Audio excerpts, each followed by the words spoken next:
Civil service day के मौके पर प्रधानमंत्री नरेंद्र मोदी ने रामपुर के डीएम को सम्मानित किया है और इसी पर बातचीत के लिए हमारे साथ खुद रामपुर के डीएम रविंद्र कुमार मौजूद है बातचीत के लिए। सर, सबसे पहले तो बहुत बहुत बधाई हो आपको। प्रधानमंत्री ने आज सम्मानित किया है, कितनी बड़ी जिम्मेदारी हो जाती है आगे के लिए?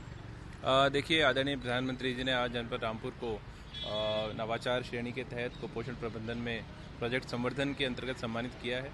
निश्चित रूप से हम सबके लिए बहुत गौरव की बात है और एक बहुत बड़ी जिम्मेदारी भी है कि इतना बड़ा विश्वास अगर हमारी पूरी टीम पे दिखाया है तो भविष्य में भी जो प्रशासनिक व्यवस्थाएं हैं हमारे जनपद की या जो भी प्रशासनिक व्यवस्थाएं मुझे भी निजी रूप से जो जिम्मेदारियां दी जाएंगी उनका मैं सर्वोत्कृष्ट तरीके से निर्वहन कर सकूं और इससे प्रेरणा ले सकूं, तो एक बड़ी जिम्मेदारी है।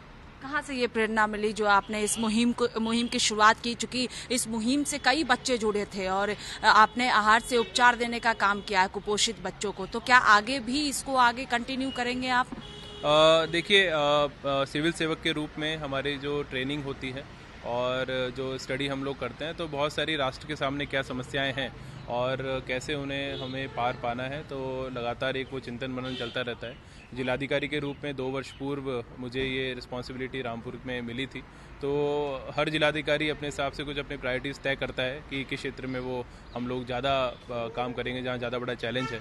तो जनपद रामपुर चूँकि अल्पसंख्यक बाहुल्य वाला ज़िला है और नेशनल फैमिली हेल्थ सर्वे का डेटा हम लोगों ने एनालाइज किया था, जिसके टॉप लास्ट 5 डिस्ट्रिक्ट्स में रामपुर आता था पोषण के क्षेत्र में, यानी कुपोषण की बड़ी समस्या थी वहाँ पे।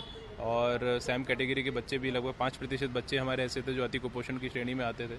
तो इसलिए इन बच्चों के लिए और उसके साथ साथ कुपोषण के पूरे कुचक्र को तोड़ने के लिए हमने किशोरी बालिकाओं को, गर्भवती महिलाओं को, धात्री माताओं को भी इस अभियान में अपने साथ जोड़ा है। और जो एक दूसरा सरकार का महत्वपूर्ण प्रोग्राम है किसानों की आय को दुगना करना, तो वो भी इसका एक महत्वपूर्ण एस्पेक्ट है।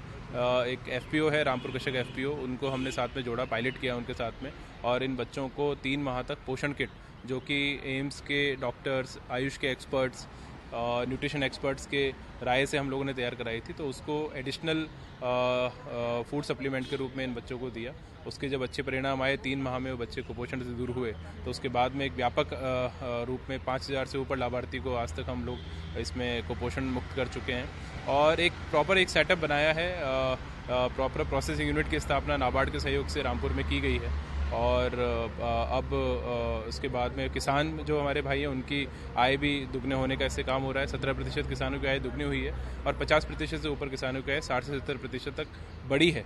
तो इस प्रकार ये अभियान एक प्रयास है कि इन दोनों जो सरकार के मोटिव हैं, कुपोषण से मुक्ति और फार्मर्स डबल इनकम, तो उसको पूरा करना, तो और उस पर हम लोग काम कर रहे हैं। आपको लगता है चूंकि प्रधानमंत्री नरेंद्र मोदी ने आज सम्मानित किया है आप लोगों को, तो ऐसे में आने वाले दिनों में भी और ज्यादा जिम्मेदारियां रामपुर में बढ़ेंगी? आपको लोगों की भी उम्मीदें ज्यादा बढ़ जाती है इससे? आज गौरव का दिन है रामपुर के लिए। निश्चित रूप से ये जिम्मेदारी बढ़ जाती है और लगातार आदरणीय मुख्यमंत्री जी द्वारा भी हमें इस संदर्भ में डायरेक्शन दिए जाते हैं।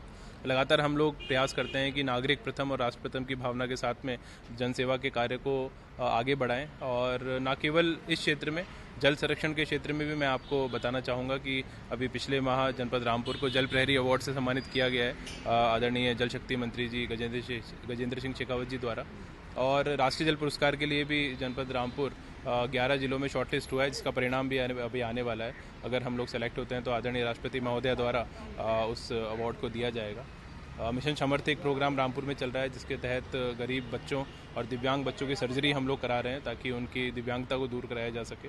तो इस प्रकार से मल्टीपल प्रोजेक्ट्स पे हम लोग लगातार प्रयास कर रहे हैं काम करने का।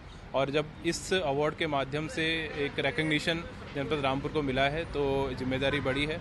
आगे के जो भी जिम्मेदारी मुझे व्यक्तिगत रूप से दी जाएगी, तो मेरा प्रयास रहेगा कि मैं अपनी क्षमता और योग्यता के हिसाब से गुणवत्तापरक तरीके से प्रशासन दे पाऊँ और नागरिकों की सेवा कर पाऊँ। इससे हटकर एक सवाल है, चूंकि स्वार सीट पर उपचुनाव होना है, विधानसभा का हाई प्रोफाइल सीट है, किस तरह से चुनौतियां होंगी चुनाव के दिन? किस तरह से तैयारी आप लोगों की है जिससे सही तरीके से चुनाव संपन्न हो सके?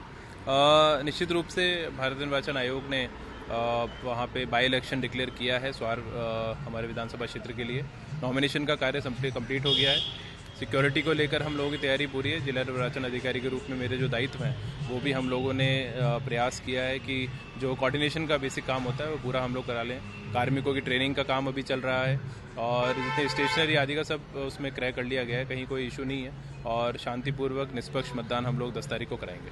बहुत शुक्रिया बातचीत के लिए। कैमरा पर्सन राहुल के साथ स्वाति पाठक, भारत समाचार, दिल्ली।